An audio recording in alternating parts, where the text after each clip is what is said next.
We're starting off with local news. Community leaders met to discuss the increasing number of domestic violence cases in the Bronx. Our Bronx Net reporter Kibin Aline has the story. Purple means love. Purple means I got the victory.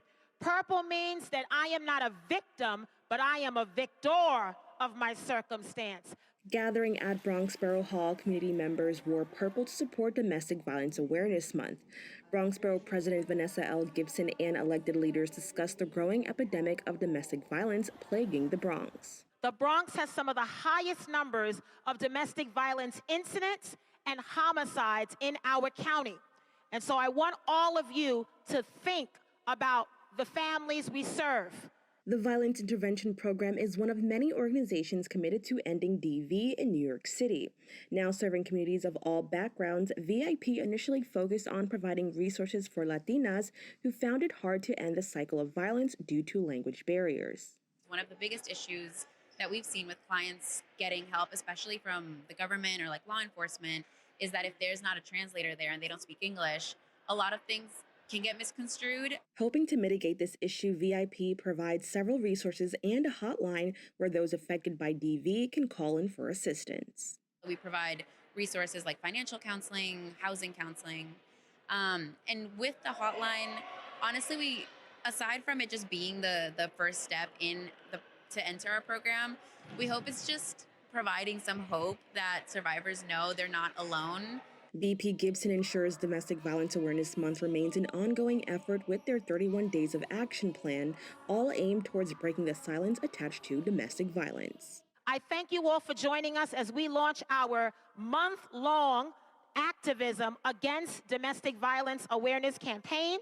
This is an initiative that we started just last year where we are recognizing October to a month of events, trainings, and social media centered around bringing visibility to survivors. To stay up to date with the month-long campaign, visit the BP's social media at the link below. Reporting for BronxNet, Kibin Aline. Thanks, Kibin. In other news, the Bronx Collab is organizing its third annual Big Bronx Give Back event. Our BronxNet reporter Kyrie Moody has more details.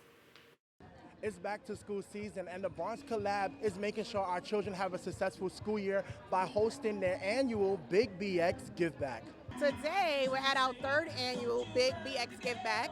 What we do is we wrap our arms around the block. We offer pantry, clothing, resources, and of course, back-to-school supplies for our young people. Kelly Campos is a first-time attendee of the event. She also is a parent with limited funds and says that this event was necessary for her and her family. I'm in love with today's event. I'm so happy that the community is coming together for the kids.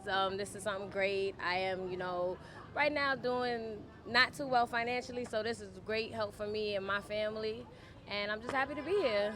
It's important to support our children and push them to better themselves through education. We got a chance to speak with two students about the Big Give Back. She's very kind and generous, and my mom is just getting the book back so I can have something before I get my actual book back, and I feel amazing. Some people don't have school supplies, so they give them school supplies. Although it's been a fun summer, these children are ready to get back to the books. Reporting for BronxNet, I'm Kyrie Mooney. Thanks, Kyrie. In education news, Bard High School Early College has recently inaugurated its first branch right here in the Bronx. This new establishment seeks to provide students with a challenging academic curriculum, preparing them for college-level studies. Our BronxNet reporter Jonathan Calixto was there with more. With a presence over 9 sites, Bard High School Early College welcomes its first location in the Bronx with the ribbon-cutting ceremony ahead of the inaugural school year. This school here in the Bronx, I think, is a particular landmark. This is historic. The students who are looking for accelerated learning opportunities, who are looking for early college opportunities, who are looking to earn an associate's degree, even while they are in high school, now they don't have to get on a bus and a subway for an hour, 2 hours to go somewhere else. They don't have to go to another borough. They can stay right here in the Bronx. In partnership with Montefiore Einstein, this new location will introduce students to biomedical science and research, as well as career pathway programs. President of Bard College and alum of the Bronx Public School System, Leon Botstein, shares the impact it will have on the community. What it will do is also help Montefiore and Einstein and the Bronx have enough public health and health professionals to serve the community. It's important to have providers who reflect the population.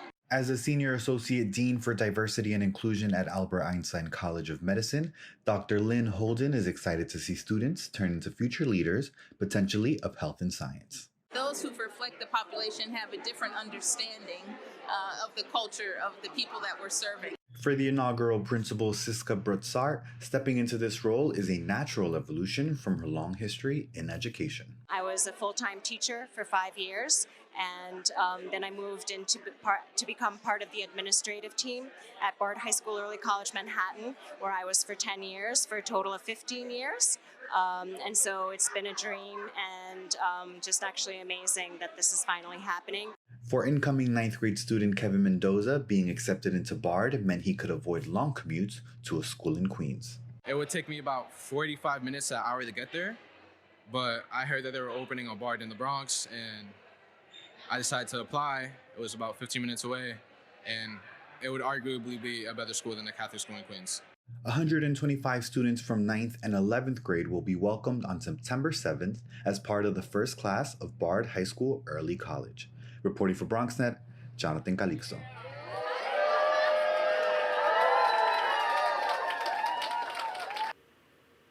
Thanks, Jonathan. That's all for the Bronx updates. We have to take a quick break, but we'll have more open when we return.